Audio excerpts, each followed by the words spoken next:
विसुतं देवं कंसचाणूरमर्दनं देवकी परमानन्दं कृष्णं वन्दे जगद्गुरुं। आप सभी वैष्णव जनों के चरणों में वंदन। हरे कृष्णा हरे कृष्णा।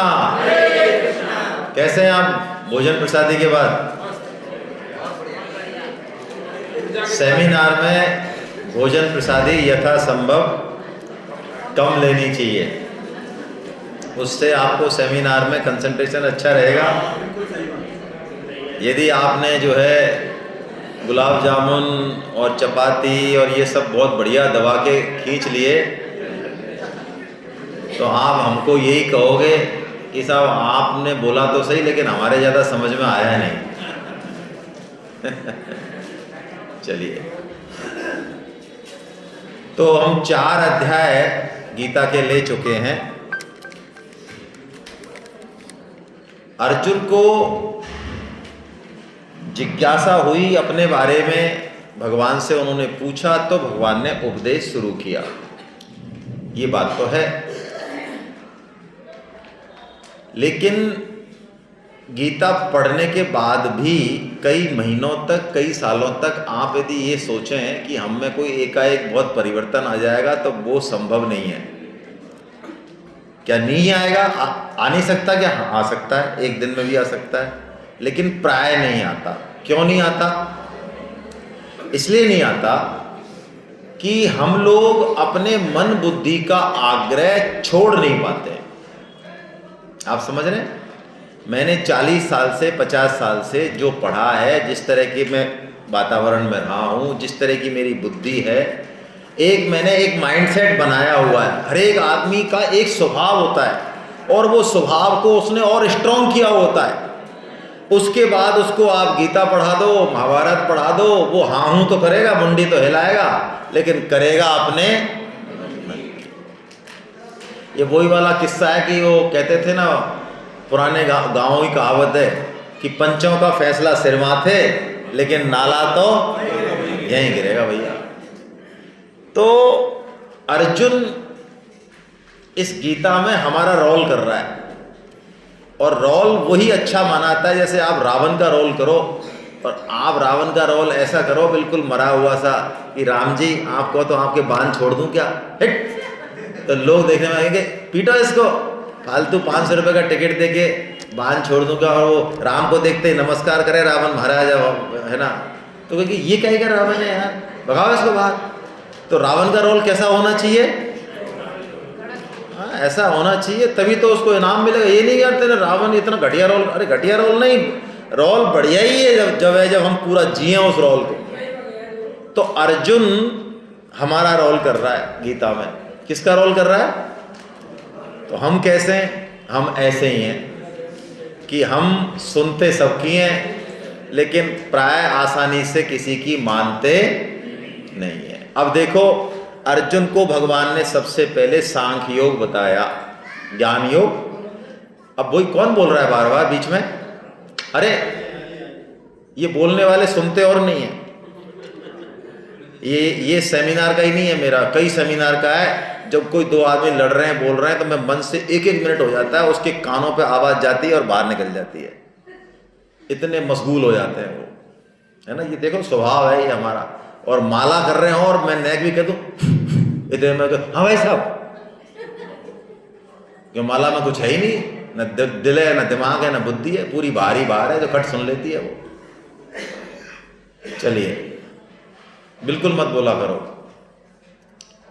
तो अर्जुन हमारा रोल कर रहे हैं, हम मताग्रही हैं। मताग्रही का मतलब होता है अपने मन बुद्धि की समझ को ही सर्वश्रेष्ठ समझना, मानना। ऐसा मानना कि मैं जो सोचता हूं, मैं जो समझता हूं, ऐसा तो दुनिया में दूसरा कोई, भगवान ने मेरे को फुर्सत में गढ़ा है। हाँ, तो अर्जुन को भगवान ने सांख्य योग बताया। सांख्य योग की बेसिक बात यह है कि हम पहचाने कि हम हैं कौन। वो कौन सी पिक्चर आई थी, हम आपके हैं कौन, कौन सी थी, एक पिक्चर थी तो हम आपके हैं कौन, भगवान से पूछें हाँ क्या मामला है हमारा और आपका भाई, ये जो हमारे मामले चल रहे हैं इस परिवार में, ये कब से चल रहे हैं हमारे, 40 साल से 50 साल से, क्या ये परमानेंट है मामले, ये हमारा बेटा, हमारी माँ, हमारा पिताजी, हमारे भाई, हमारे बहन, हमारी पत्नी, ये क्या परमानेंट है क्या, इससे पहले हमारी पत्नी कहाँ थी, इससे पुराने जन्म की हमारी पत्नी कहाँ है, किसी को याद है, कोई टेंशन उसको लेके। तो जिस दिन आंख बंद होगी ऐसे ही ये सारे रिश्ते हो जाने हैं, आंख बंद होते ही खत्म कहानी है, कोई लेना देना नहीं रहेगा। अब बताओ ऐसे टेम्परेरी चीज के लिए हम कितनी परवाह कर रहे हैं? तो सांख्य योग ये कहता है कि जो दिख रहा है उसको भी समझो और जो नहीं दिख रहा है उसको भी देखो, ये सांख्य योग है। उसके बाद भगवान ने कहा कि सांख्य योग का ज्ञान तो बहुत ऊंचा है, लेकिन इसको पचाने के लिए हाजमे की गोली चाहिए। तू बैठा ही बैठा जो है ज्ञान ही झाड़ता रहे, गीता रामायण पढ़ता रहे और काम करे नहीं कुछ भी हैं। कोई हमारी माता बहन है या कोई हमारे जो है भाई हैं तो वो कहते हैं भाई साहब हमको तो बड़ा मज़ा आ रहा है गीता में, अच्छा अब तो हमने सब चीज़ छोड़ दी, झाड़ू लगाना, आपने कहा ना हमारा कोई लेना, रोटी खा रहे हो, हाँ रोटी तो खाते हैं, अरे रोटी खा रहे तो काम कर भाई, रोटी भी छोड़ दे जब तो मान जाए तेरी बात, रोटी छोड़ दे, सांस लेना छोड़ दे, सब चीज छोड़ दे, जब तो मान जाए तो कुछ मत कर। अरे तू रोटी खा रहा है, सांस ले रहा है, धरती पे चल रहा है, सूरज का रोशनी ले रहा है, तो काम करना भाई, समाज के लिए काम कर, परिवार के लिए काम कर। कितना भी कोई बड़े से बड़ा ज्ञानी है, भक्ति है, यदि वो अपना कर्तव्य कर्म नहीं करेगा वो सब बेकार है। कर्तव्य कर्म के दम पे भक्ति करना बहुत बड़ा पाप है। मैं ज्ञानी हूं, मैं भक्त हूं और कर्तव्य कर्म छोड़ दूं मैं, जो मेरे से अपेक्षित है, न्यायुक्त है ना। लोग तो आपको हो सकता है गधा भी बनाना चाहें कि 24 घंटे तू गधा ही बन जा, नहीं भाई गधा नहीं बनेंगे। जो शास्त्र कह रहा है, जो न्यायोचित है वो काम हम करेंगे आपका, है ना, जो हमारी सामर्थ्य में। तो कर्तव्य कर्म करना बहुत आवश्यक है, जिसको भगवान ने कर्म योग कहा। ठीक है, उस कर्म योग को भगवान ने समझाया, दूसरे अध्याय में समझाया। उसकी पहली बात क्या थी? उसकी पहली बात थी कर्म योग होगा ही तभी जब हमारी बुद्धि में एक निश्चयात्मकता आएगी, उससे पहले कर्म योग नहीं होगा। कर्म होगा सिर्फ, योग नहीं होगा। योग कब होगा?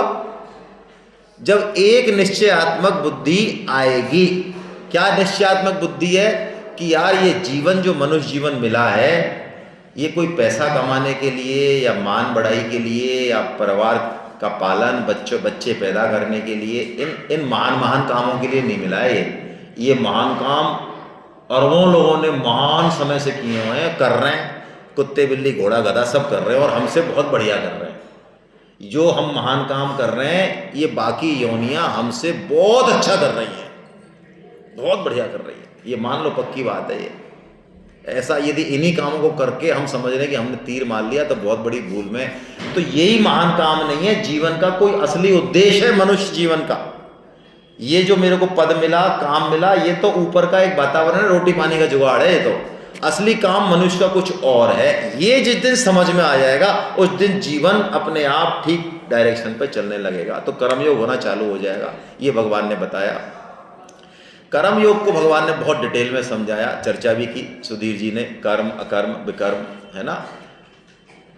और भगवान ने अंत में फिर चौथे अध्याय में ज्ञान की चर्चा कर दी और ज्ञान योग की बड़ी प्रशंसा कर दी। तो अर्जुन चूंकि मताग्रही है, मताग्रही क्यों है? क्या मताग्रह उनका?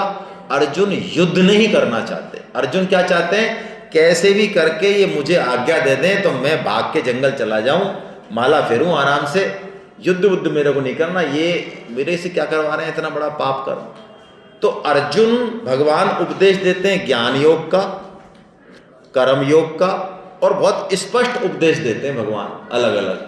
लेकिन अर्जुन दोनों उपदेशों को सुन के बड़ा कंफ्यूज हो जाता है और कहता है प्रभु ये आप जो ये बार बार कभी ज्ञान योग की प्रशंसा करते हो और कभी कर्मयोग की प्रशंसा करते हो, तो हम बड़े कंफ्यूज हैं कि हमको कौन से रास्ते पे चलना है, हम समझ नहीं पा रहे हैं। तो जरा आप ठीक से बताओ, है ना। आप हमको घुमा रहे हो ऐसे ही, कभी इसकी प्रशंसा कर देते हो, कभी इसकी कर देते हो, हम क्या करें आगे? हमको एक चीज बताओ। ऐसा अर्जुन का प्रश्न है। ये 5वीं में पहला प्रश्न अर्जुन का यही है। ये मैं पढ़ नहीं रहा हूं, तो भगवान इसका उत्तर दे देते हैं तुरंत। तो आइए हम उत्तर पढ़ लेते हैं। 5.2 में भगवान ने इसका उत्तर दिया है। क्या उत्तर दिया है वो हम पढ़ते हैं। आप भी बोलिए यदि दिख रहा हो तो। पीछे से दिख रहा है क्या पीछे वालों को? मिथिलेश जी दिख रहा है पीछे? पढ़िए तो। संन्यास कर्म योगश्च निःश्रेयस कराबुभौ तयोस्तु कर्म संन्यासात् कर्म योगो विशिष्यते। क्या कहा भगवान ने? देखो अर्जुन, ये कर्म योग और ज्ञान योग या सन्यास, ये दोनों ही कल्याण करने वाले हैं, है ना। लेकिन यदि तू बात पूछता है कि तेरे लिए कौन सा सही है, तो तेरे लिए कर्म योग ज्यादा बढ़िया है। कर्म सन्यास से कर्म योग श्रेष्ठ है, ऐसा भगवान ने बता दिया। क्यों बताया ऐसा? देखिए, ज्ञान योग में विवेक और वैराग्य की बहुत आवश्यकता है, ठीक है। ज्ञान योगी में स्पष्ट विवेक होना चाहिए और वैराग्य होना चाहिए। जैसा कि हमने सुबह उदाहरण लिया, गौतम बुद्ध जैसा विवेक हो और गौतम बुद्ध जैसा वैराग्य हो। क्या हम में है? गीता की बातें सुन के भी क्या हमारा परिवार में धन में आसक्ति छूट गई? क्या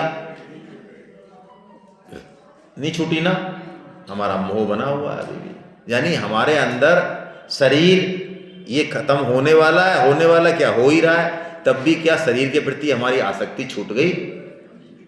इसका प्रमाण ये है कि जब शरीर की मृत्यु हो तो मृत्यु के समय बड़ी प्रसन्नता हो अंदर से, लेकिन नहीं, हम शरीर को, अपने घर वालों को छोड़ना नहीं चाहते। हमको तो यमराज जी या यमदूत, जैसे बता रहे सुधीर जी, वो लात दे के ले जाते हैं।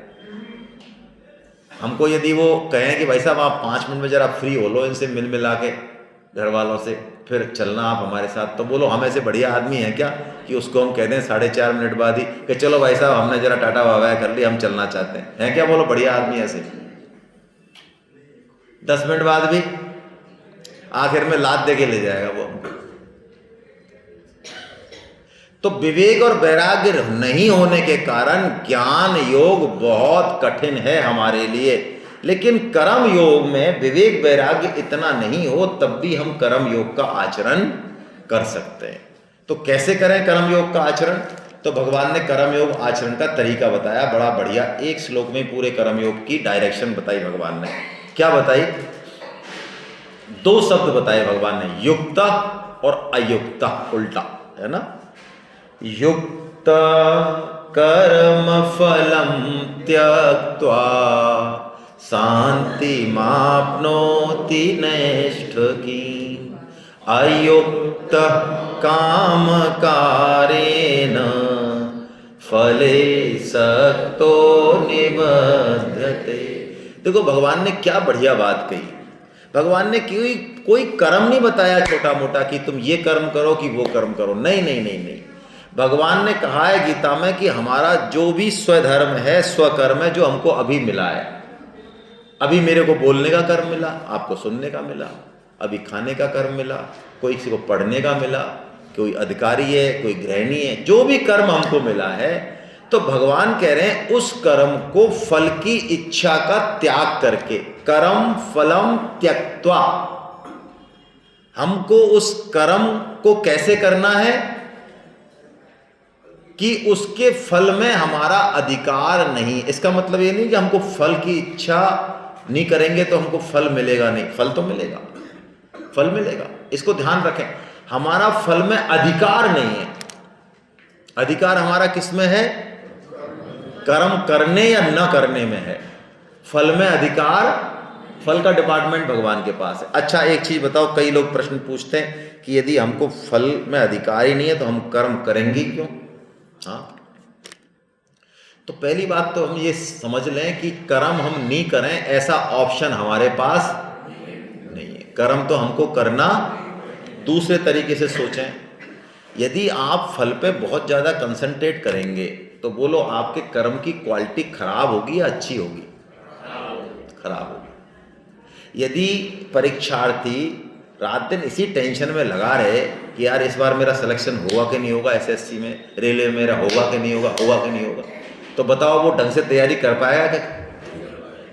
उसने एक बार तो सोच लिया, फल सोच लिया, मुझे यार एसएससी क्लियर करनी है, एनडीए करना, सोच लिया, ठीक है, शुरू में सोचना भी है, लेकिन उसके बाद जुट जाए वो।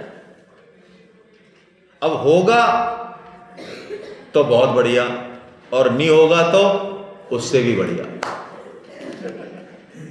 हाँ, ये मंत्र है, ले लो आप। यदि आपका सिलेक्शन हो गया तो बहुत बढ़िया, और नहीं हुआ तो उससे भी बढ़िया।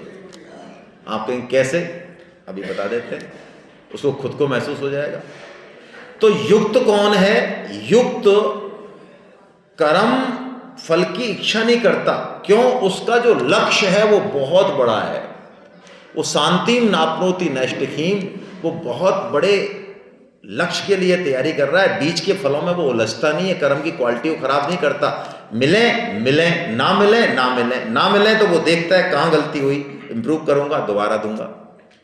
दूसरी बात, जिंदगी हमें पता नहीं कहाँ किस मोड़ पे ले जा रही है, हमें नहीं पता फ्यूचर। कई बार जहाँ पर आपको असफलता मिलती है, वहाँ से जब आप हटते हो और एक नया सेक्टर चूज करते हो तो एक नए हॉराइजन पे आप जाते हो। बहुत सारे लोग हैं ऐसे। मेरे को अब्दुल कलाम जी का उदाहरण याद आता है, आपने सुनी रखा होगा सबने। अब्दुल कलाम एनडीए का इंटरव्यू देने गए, अपनी बहन के जेवर बेच के बहन ने पैसे दिए, विधवा बहन थी, क्योंकि अब्दुल कलाम को कॉन्फिडेंस था कि मेरा तो 100% होगा सिलेक्शन, मैं तेरी बहनें पहली सैलरी से बनवा दूंगा।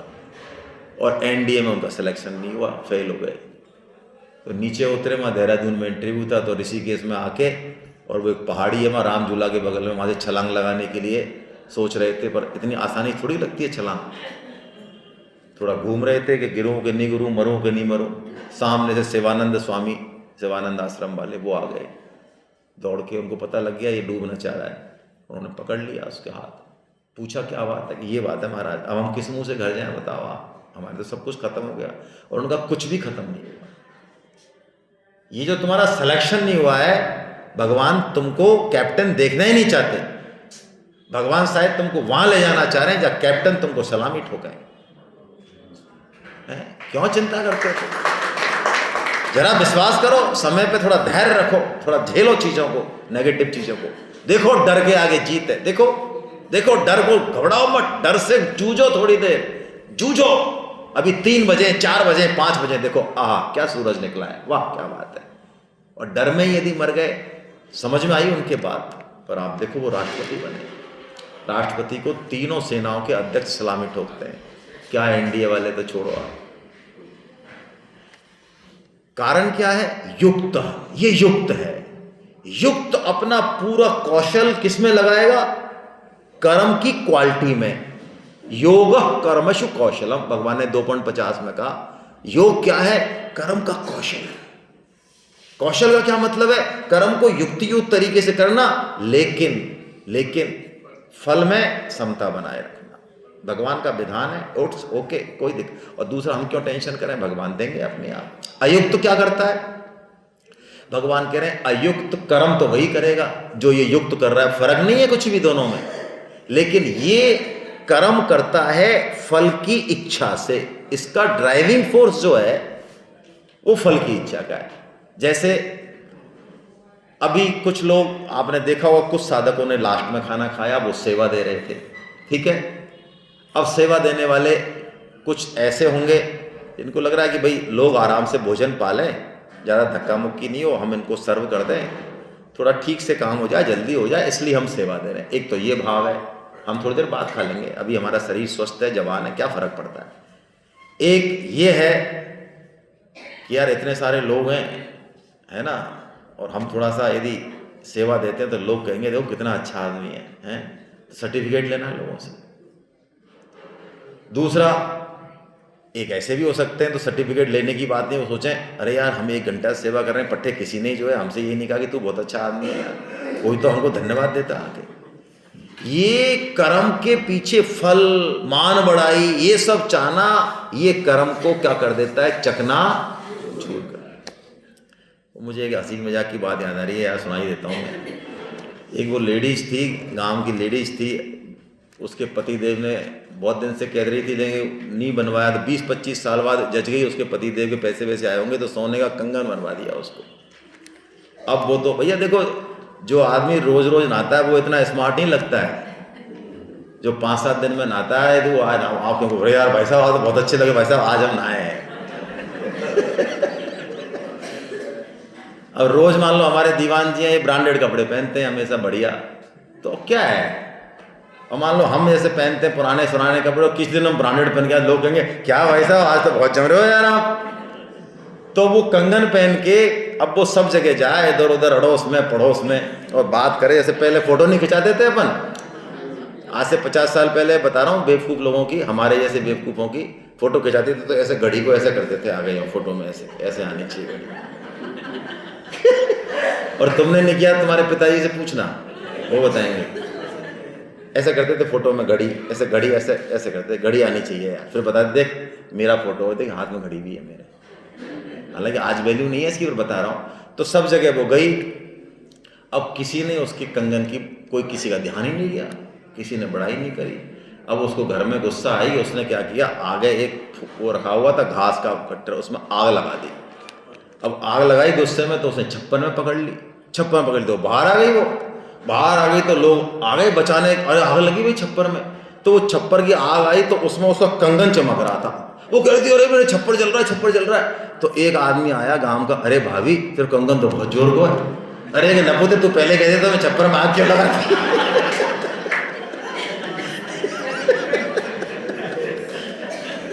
या बात है, तू पहले कह दे तो मैं सुबह सुबह से शाम तक घूम रही हूँ, तेरा कंगन तो बहुत जोर का। तो अब ये मान बढ़ाई के चक्कर में यदि हमने कर्म किया कि कोई हमको अच्छा कहे, हैं, माला भी इसलिए कर रहे हैं, सामने कोई मिलने आया है, माला पे बैठे तो उठ नहीं रहा पट्टा, है ना। वो कह रहा है भाई साहब मेरी गाड़ी छूट रही है, एक छोटी सी बात करनी है, 10 सेकंड है। वो कह रहा है भाई साहब हमारा तो नियम पक्का है, हम कतई नहीं उठे 1 घंटा तक। और वैसे भले कबूतर ने गिनते फिरेंगे छत पे, है ना, माला करते करते दुनिया भर के समाचार चलेंगे। ये क्या है, अयुक्त काम कारेण फले सक्तो निबद्ध। हम उत्तम से उत्तम काम करके भी बंध जाएंगे, क्योंकि हमारा उद्देश्य ठीक नहीं है ना। अब भगवान आगे बताते हैं कि हमारी जो ये भोग की आदत है, सुख भोग की, खाने में भी हम रस लेते हैं, लेना चाहिए, मैं ये नहीं कह रहा कि बिल्कुल बेकार जीवन बना लो, है ना, लेकिन ये रस जो है ना, रस ये पतन करा देता है हमारा। भगवान ने कहा है कि हमारे जीवन में जो दुख आते हैं ना, इसके पीछे हमारे सुख की इच्छा है। यदि आप चाहेंगे कि लोगों से हमें मान बढ़ाई मिले, तो स्वामी जी कहते हैं ये इस बात का स्पष्ट प्रमाण है कि आप मान बढ़ाई के लायक नहीं हो। यदि मेरे मन में ये बात आ रही है कि मुझे लोग इज्जत दें, तो स्वामी जी ये कह रहे हैं कि ये स्पष्ट प्रमाण है कि तुम इज्जत के लायक। यदि मेरे मन में ये आ रही है मुझे इज्जत मिले लोगों से, तो इसका मतलब है मैं इज्जत लायक नहीं हूँ। यदि होता तो ये आती नहीं मन में। तो ये सुख की इच्छा जो है ना, सुख अपने आप आएगा प्रारब्ध के अनुसार। हमारी बात हुई है, प्रारब्ध जैसा आपका है कोई रोक नहीं सकता। यदि आपको करोड़पति घर में जन्म लेना है, एसी गाड़ी में और बहुत लग्जरी में रहना है तो रहना है। आपके पैसा भी नहीं है ना, प्रारब्ध इतना मजबूत होता है, पैसा नहीं है तब भी आप बढ़िया खाओगे, बढ़िया घूमोगे और चले जाओगे, और पीछे वाले रोते रहेंगे कि यार हमारे 25 लाख डूब हो गया पट्टा, है ना। तुम्हारे डूब गए, वो तो गया, तुम्हारे पैसे से ऐश कर गया। और प्रारब्ध नहीं है, पैसे रखे रहो तो बटवेड़े खाओगे, ये प्रारब्ध का गेम है। लेकिन इसके पीछे दौड़ना, किसके पीछे, ज्यादा से ज्यादा सुख को खुद के लिए ग्रहण करना, खाने में, पीने में, रहने में, कहीं भी शादी में गए, घर में गए, बढ़िया से बढ़िया बेड, बढ़िया से बढ़िया कमरा, बढ़िया से बढ़िया एसी मेरे को चाहिए, बाकी जीजा फूफा मामा बुआ कुआम जाओ हमारी तरफ से। तो हम हैं सबसे मुड्ढा आदमी, सबसे सुख। जैसा कि सुधीर जी बता रहे, सेंटर खुद को बना लेते हैं हम। सेंटर कैसे, ये पूरी दुनिया मेरे लिए भाई साहब, ये पत्नी अरे मेरे लिए, ससुर, अरे हम जमाई हैं यार, ससुर सास ये सब हम ही तो हैं सेंटर में, हम नहीं होंगे तो क्या होगा। ये सब दुनिया हमारे लिए घूमे, और आप किसके लिए घूमे, हम किसी के लिए नहीं घूमे। तो ये जो चीज है भगवान कह रहे हैं ये दुखों को आमंत्रण देती है। इसलिए जीवन की क्षण भंगुरता को ध्यान में रख के बहुत ज्यादा रमन नहीं करना चाहिए। रमन का मतलब है इन्हीं में लौट जाना, इसी को ही सब कुछ समझना। बहुत प्यारा श्लोक है, आइए देखते हैं क्या कह रहे हैं श्लोक। बड़ा अच्छा श्लोक है ये 5.22 ऊपर वाला। ये ही संस्पर्जा भोगा दुख यौनय एवते आद्यन्तवन्त कौन्तेय नैतेषु रमते बुधा। संस्पर्जा भोगा, संस्पर्जा भोगा का मतलब है जो इंद्रिय और विषयों के स्पर्श से मिलते हैं। जैसे आंख को अच्छा रूप मिल गया, इसने आनंद ले लिया, कान को अच्छा सुनने को चाहिए, जीभ को खाने को चाहिए, त्वचा को भी कोई कोमल कोमल स्पर्श चाहिए। ये सारे भोग जो चाहिए किसके लिए, सुख के लिए। भगवान कह रहे हैं इन्हीं से दुख मिलेगा तेरे को। क्यों? भगवान कहते हैं सुख हो चाहे दुख हो उसकी लाइफ ज्यादा नहीं है। आद्यंतवंत कौन्तेय है, कौन्तेय का मतलब है तू सहन कर इसको, इसमें जाए मत अंदर। जैसे समय प्रतिकूल आ गया, ठीक है, परिस्थितियां प्रतिकूल हैं, परिवार में स्थितियां ऐसी हैं, खाने पीने में रहने में सब में परेशानी चल रही है, कोई बात नहीं, कोई फर्क नहीं। लोग मान कर रहे हैं, ठीक है, अपमान कर रहे हैं, ठीक है। उन परिस्थितियों से जो निकल जाएगा ना वो दुख के पार जाएगा। जो सुख में और दुख में ही पूरे जीवन को उलझा रहेगा वो कभी भी सुख दुख के पार नहीं जा सकता। पुनरपि जननम पुनरपि मरणम होगा। भगवान ने यही बात कही यहाँ पे।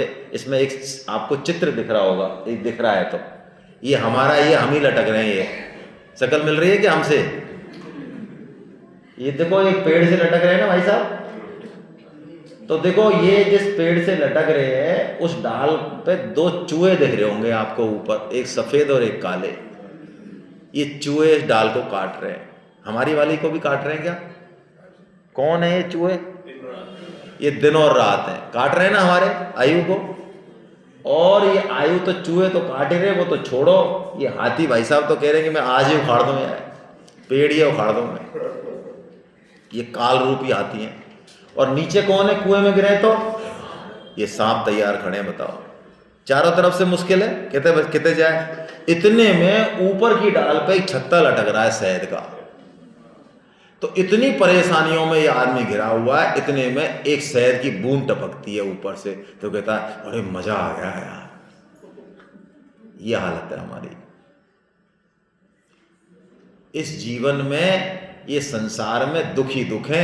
कहीं पे काम सुख, मान सुख, धन सुख, ये थोड़े बहुत सुख मिल जाए, बीच में एक एक बूंद कहीं मिलते हैं परिवार में कहीं भी, तो लोग कहते हैं अरे मजा आ गया यार। अरे क्या मजा आ गया भैया? दुकान चल रही है लगातार और भगवान खड़े, भगवान कह रहे हैं कि तू यार तू फ्री हो इन चीज़ों से तो मैं तैयार हूँ तेरी तरफ, तेरे को ले जाने के लिए। लेकिन भगवान की तरफ कोई पता ही नहीं। 40 साल 50 साल 60 साल हो गए है ना, सब चीज़ें पढ़ाई कर ली, सब काम कर लिए, लेकिन गीता पढ़ने की बात आए कोई ज़रूरी नहीं है। बुरा मत मानना, हम पिछले कई सालों का अनुभव है, हमारे यहाँ पे आदमी बिल्कुल फ्री होके आता है। पद से फ्री हो जाए, धन से फ्री हो जाए, परिवार से फ्री हो जाए, हमारे पास आता हम उसको बीच में यदि कहते भी हैं तो उसके पास कहता है टाइम नहीं है भाई साहब हमारे पास। अब एक चीज बताओ, आपको टीका लगाने, टीका जिससे कि आपका रोगों का बचाव हो, तो वो टीका आपको कब लगने चाहिए? बचपन में लगने चाहिए कि बुढ़ापे में लगने चाहिए? तो अब हमारे पास टीका 65 70 के लोग लाते हैं लगवाने।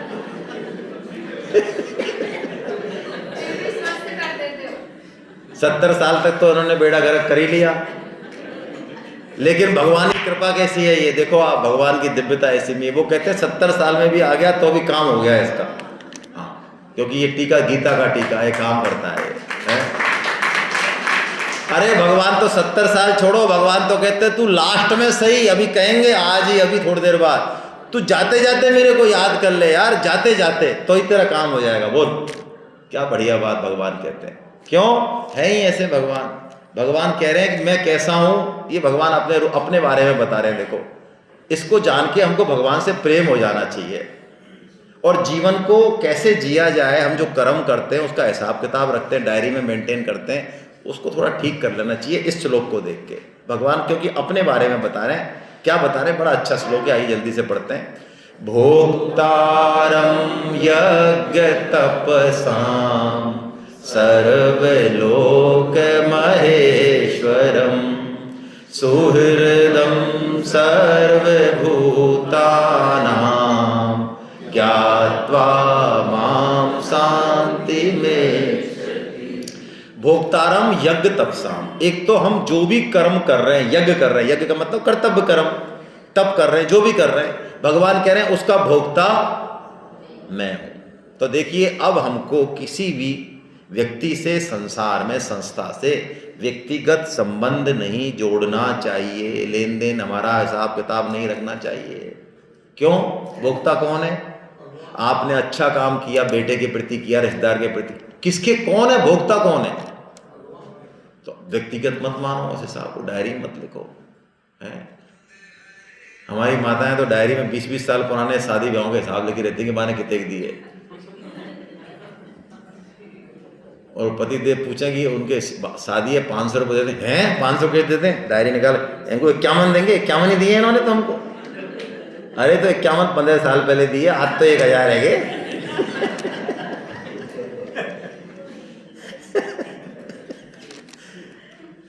तो ये जो हमने हिसाब किताब रख रखे हैं, अरे और तो छोड़ो, हम अपने बेटे बेटियों से भी हिसाब किताब पूरा ही रखते हैं। वरना बेटा बेटी यदि हमारी बात नहीं माने और सेवा नहीं करें तो हमें दुख क्यों हो, बताओ। पड़ोस का बेटा बेटी आपकी सेवा नहीं करे, दुख होता है? अपने क्या क्यों होता है?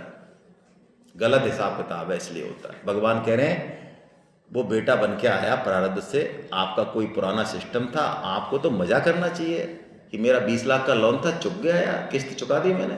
तो जैसे लास्ट की किस्त भरते हैं और आनंद आता है, ऐसे यदि हमसे किसी की सेवा बन गई तो ऐसे आनंद आना चाहिए। क्या बदले में फफूंद पाल रहे हो?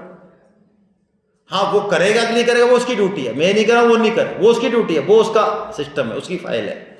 आपको क्या टेंशन लेना है? भगवान खुद कह रहे हैं तूने मेरे लिए किया भाई, मैं ही हूं भोक्ता, फ्री कर दो उसको बिल्कुल। और एक चीज मैं बताऊं, फ्री कर दोगे तो मौज रहेगी, क्योंकि ये प्रकृति का एक बेसिक रूल है। क्या रूल है? जो निष्काम होता है ना, उसके पास प्रकृति दौड़ दौड़ के आती है, और जो सकामी है, जिसके अंदर ये भावना है कि मुझे चाहिए, उसके पास प्रकृति जाती नहीं है। ये स्वामी जी का कहना है। स्वामी जी कहते हैं, स्वामी जी भोजन में एक सब्जी दाल और बस चपाती भी कोई आती, तो बड़े बड़े करोड़पति सेठों की पत्नियां, घरवालियां, वो सेठ खुद खीर सेवई की ये ऐसे ले लेके खड़े रहते, और उनके मन में माताओं के ऐसी रहती कि स्वामी जी हमसे हमारी ये ले लें एक बार, सेवई की खीर ले लें, हम जो ये बना के लाएं, ये रायता ये ले लें एक बार। क्यों है भाई उनके मन में ऐसा? हम पहुंच जाए, मान लो हमको दे दो माता जी के, ले मर भूखे तू ले। तो स्वामी जी के लिए इतना भाव क्यों है? जितनी निष्कामता होगी वो चीजें इतनी दौड़ के आएंगी चारों तरफ से हमारे लिए, ये पक्की बात है। ये आज से ही अप्लाई कर दो लाइफ में। इसका मतलब ये नहीं है कि यार आएंगे इसलिए निष्काम बन जाए हम।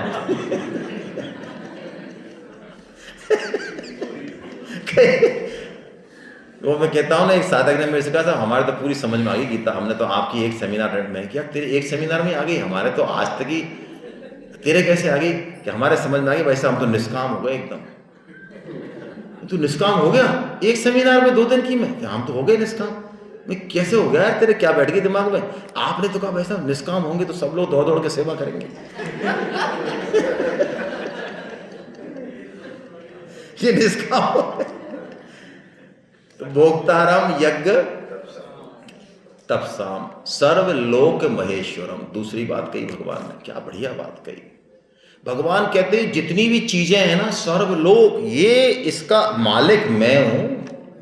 तेरे घर में सोफा सेट है, डबल बेड है, टीवी है, सुई है, पैसे जो भी है, पत्नी है, पति है, बच्चे हैं, तेरे पास सामान है ही नहीं खुद का कुछ, तू ही मेरा है, तेरे पास क्या सामान है?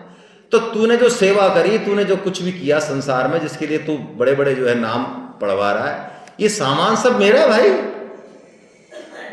अच्छा हमारा हो तो हमारे पास रहे, बोलो हमारा है सामान तो हम छोड़ के जाते ही नहीं जाते हैं, हम कुछ ले जा सकते हैं? तो हमारा हो तो ले ही जाए ना। हाँ, जो हमारा होता है वो हम ले जाते हैं। तो भगवान कह रहे हैं सर्वलोक महेश्वरम, तो इसलिए इसका सदुपयोग तो करना है जो हमको दिया है। दिया तो हमको बहुत कुछ है भगवान ने, लेकिन ट्रस्टी के रूप में दिया है, मालिक, ऑनरशिप। आपको पता है आपके पास जो 1,00,000 रुपए वो आपके नहीं है, पता ही होगा। गड़बड़ कहाँ कर रहा हूं? तो जाके पढ़ लो उस नोट पे क्या लिख रहा है। उस पर लिख रहा है वो रिजर्व बैंक ऑफ इंडिया के उसके ही हैं, गवर्नर के, सरकार के, आपको तो दिए गए हैं। वो ऐसा नियम बना सकती है सरकार की, तुरंत ले ले उनको या खत्म ही कर दे। खत्म कर ही दिए ना मोदी जी ने, इसलिए नहीं करता, मैं अदा करता हूँ। हैं? मैं अदा करता हूँ। हाँ तो अदा कर दिए उन्होंने, दूसरे ले लो। वो उस नोट को, वो नोट तो वापस दे दो आप, आपका नहीं है वो नोट, आप फाड़ भी नहीं सकते। आपको मैं फाड़ दूं, जेल है। हाँ, फाड़ने पे, जलाने पे जेल है। आप ये नहीं कह सकते मैं फाड़ दूंगा, मैं तो नहीं जमा करूँ, नहीं करना पड़ेगा। आपका नहीं है, आपके पास है, आपका नहीं है। ऐसे ही वस्तु और व्यक्ति हमारे पास है, हमारे नहीं है। किसके? भगवान। अब इस बात को बुद्धि से समझना और हृदय से समझना बहुत अलग है। नरसिंह जी इस बात को समझते हैं। नरसिंह जी का इकलौता पुत्र जब देहांत हो जाता है, उसका नरसिंह जी कीर्तन कर रहे होते हैं, तो कीर्तन करने के बाद ही वो आते हैं, आधे घंटे बाद शव यात्रा में आते हैं। और वो जो मजीरे रखते थे नरसिंह जी, उस मजीरों के बजाते हुए और कूदते, कीर्तन करते हुए, नृत्य करते हुए, प्रसन्न होते हुए भी शव यात्रा में जाते हैं। बताओ, लोग उनको बहुत वो कहते हैं कि पहले कीर्तन में नहीं आया, बताओ बेटा मर गया जवान इसका, अकेला कीर्तन कर रहा है, कैसा बावड़ा आदमी है, और अब नाचता हुआ जा रहा है, गाता हुआ जा रहा है। तो नरसिंह जी कह रहे हैं कि प्रभु ये बच्चा आपका ही था, आपने मेरे को दिया, अब आपको जरूरत होगी, मेरे से ज्यादा ही जरूरत होगी, तभी तो लिया आपने वापस, तो आपकी चीज आपने ले ली, इसमें मेरा क्या है?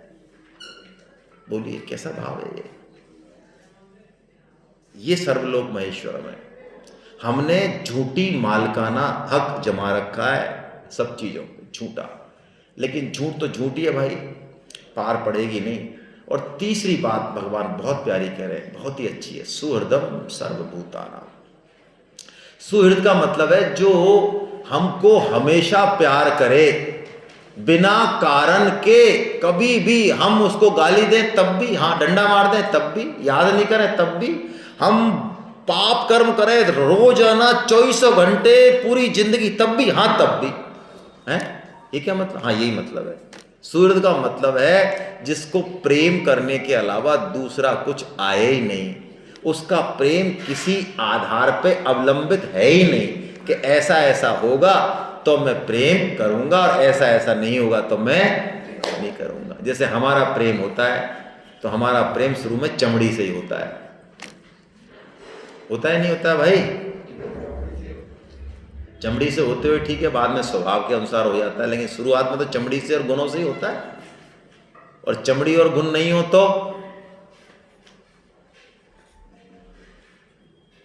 है? अरे गोरी चमड़ी नहीं हो और गुण नहीं हो तो हो जाता है क्या प्रेम हमारा? हमारे प्रेम में हेतु है, हेतु।